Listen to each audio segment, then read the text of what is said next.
Show of Shiva. Inside because of it. Hindu धर्म में साफ लिखा है, सत्य के साथ खड़ा होना चाहिए, सत्य से पीछे नहीं हटना चाहिए, सत्य से नहीं डरना चाहिए।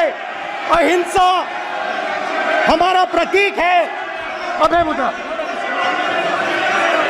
ऐसे कीजिए, ऐसे कीजिए, अभय मुद्रा।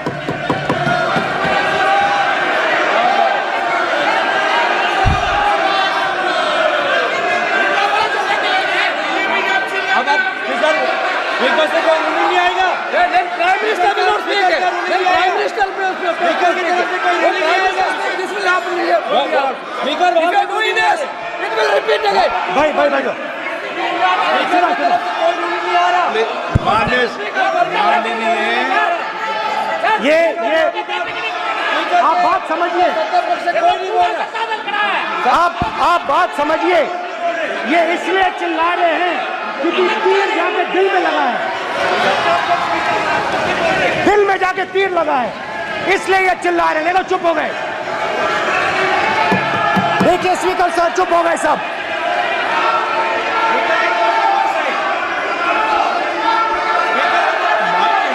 एक मिनट।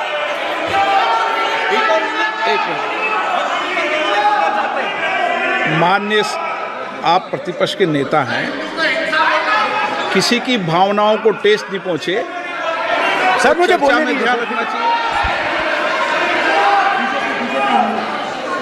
ये जो ये विषय बहुत गंभीर है, पूरे हिंदू समाज को हिंसक कहना ये गंभीर विषय है। बीजेपी को आपको नहीं, नरेंद्र मोदी जी पूरा हिंदू समाज नहीं है, बीजेपी पूरा हिंदू समाज नहीं है, आरएसएस पूरा हिंदू समाज नहीं है।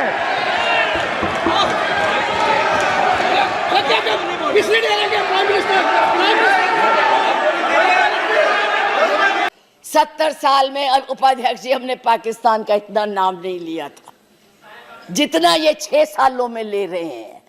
हमारी महानायिका ने पाकिस्तान के 2 हिस्से कर दिए थे, बांट दिया था, और ये आज पाकिस्तान के नाम से डरा रहे हैं और वैसे कहते हम बहुत मजबूत है। भारत को तोड़ने की कोशिश की है, भारत को बांटने की कोशिश की है और कुछ नहीं किया है। मास वही करो। आज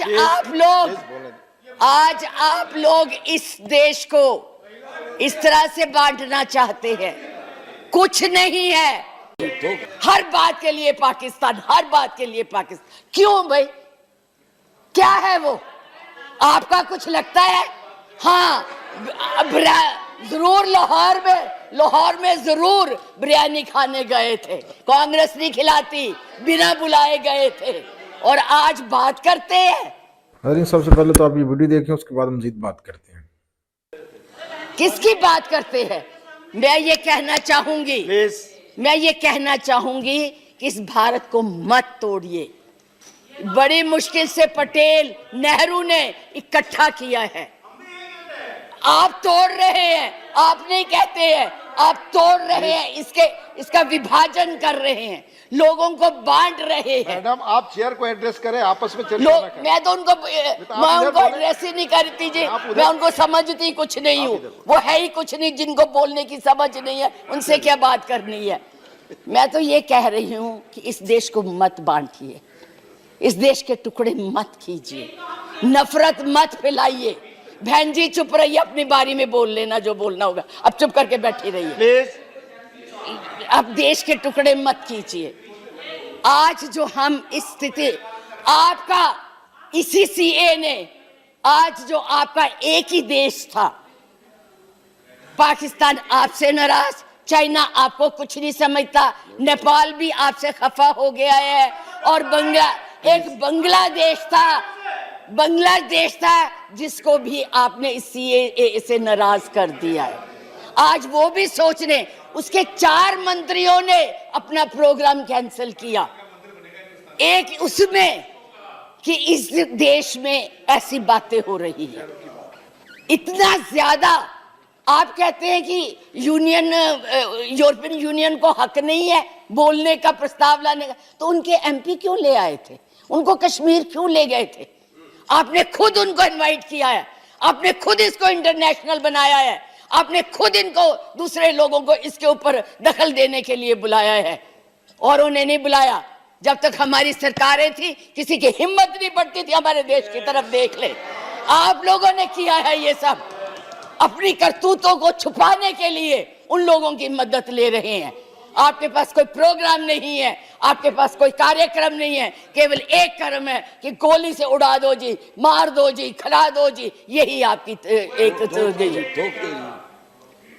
यही आप करने जा रहे हैं। इसलिए मैं आप लोगों से कहती हूँ कि इस देश को मत बांटिए, इस देश की एकता को बनाए रखिए। इस देश में जो भी यहाँ है, आज वो सदियों से रह रहे हैं, अभी नहीं आए हैं। अब पाकिस्तान और बांग्लादेश, अरे भाई वो तो है ही इस्लामिक कंट्रीज, उनके बारे में क्या बोलना है?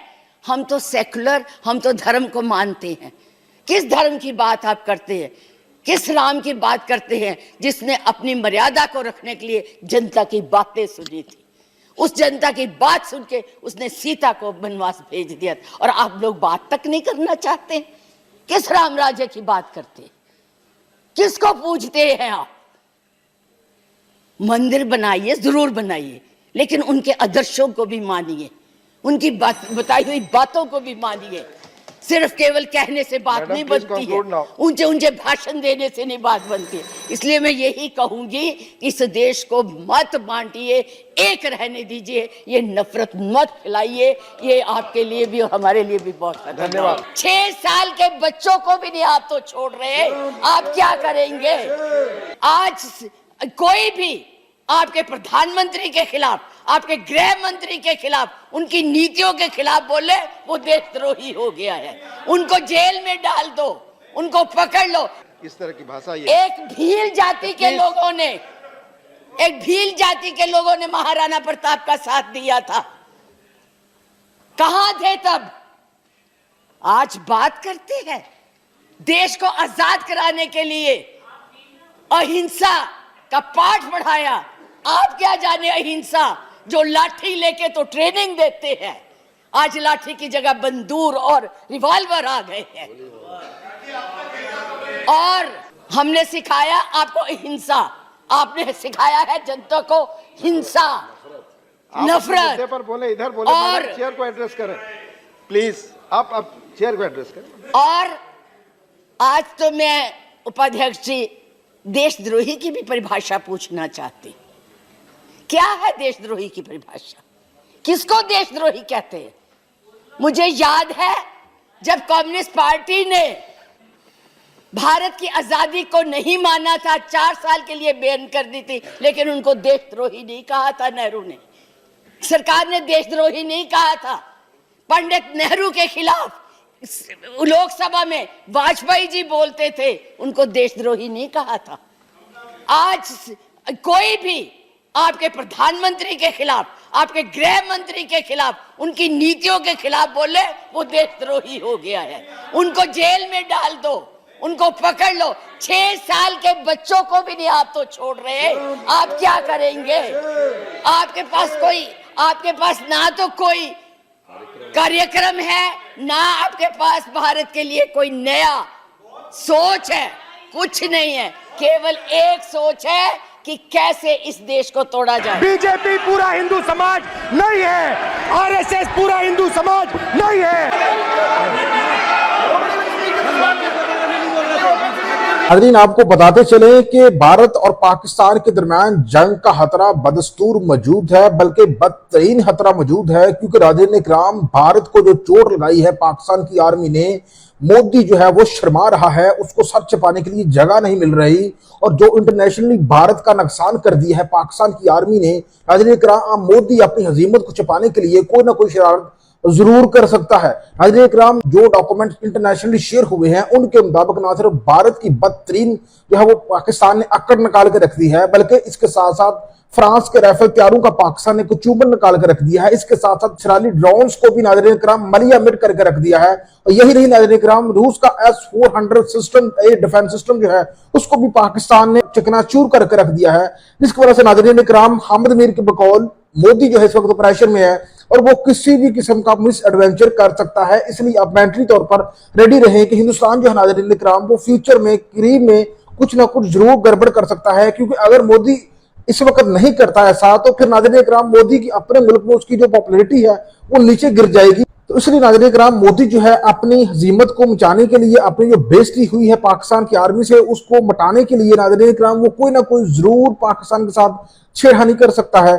वही साथ साथ नाज़रीन इकराम अब ये बताते चलो कि जो जर्मन अखबार है उसने भारत के ऑपरेशन सिंदूर को ऑपरेशन तबाही का नाम दे दिया है। उन्होंने कहा है कि जो भारत के राइफल तैयारे पाकिस्तान ने गिराए हैं इससे एक तो मगरों को भी सबक सीखना चाहिए। उन्होंने कहा है कि भारत जो है वो घमंड में मुब्तला था और वो पाकिस्तान के J-10C और चाइना की जानब से पाकिस्तान को फराहम करदा J-70 टेंडर तैयारों और मिसाइलों से ना वाकिफ था और उसको पाकिस्तान की सलाहियत पे शक था और वो पाकिस्तान की सलाहियत को सही तरीके से नहीं जान पाया, क्योंकि भारत जो है वो घमंड में मुब्तला था। भारत को तकनीकी बर्तरी की सोच जो है उसने भारत को डुबा दिया है और भारत जो है वो पाकिस्तान से बुरी तरह से पीटा है।